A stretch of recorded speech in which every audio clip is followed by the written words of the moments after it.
Kidlat News Updates.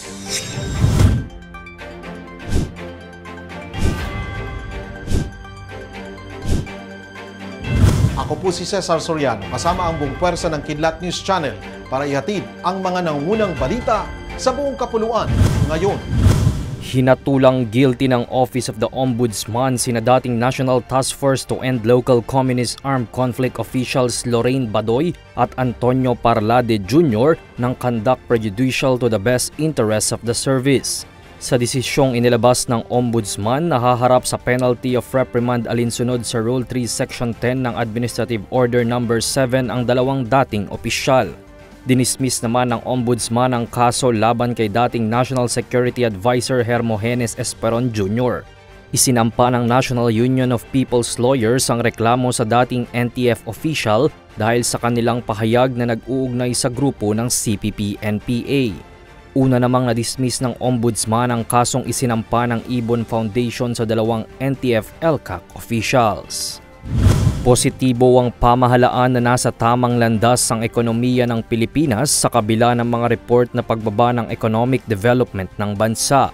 Ayon kay Joey Concepcion III, miyembro ng Private Sector Advisor Council ni Pangulong Ferdinand Marcos Jr., walang dapat ipangamba ang mga Pilipino sa huling report ng Asian Development Bank kung saan bumaba sa 5.7% ang expected gross domestic product para sa fourth quarter ng taong 2023.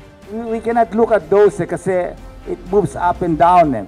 So what's important is we have to generate, yung importante dito yung trabaho. Yun ang importante. And eventually, the quality of jobs.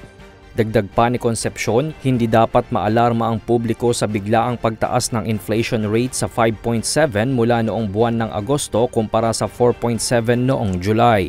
Nakasalalay din anya sa partnership ng gobyerno at pribadong sektor na matiyak na maayos ang debt-to-GDP ratio ng bansa. We should not get scared. We have to look at it at the end of the year how it is. No? Pero ang tingin ko dito is that this government is doing what it can to create more jobs.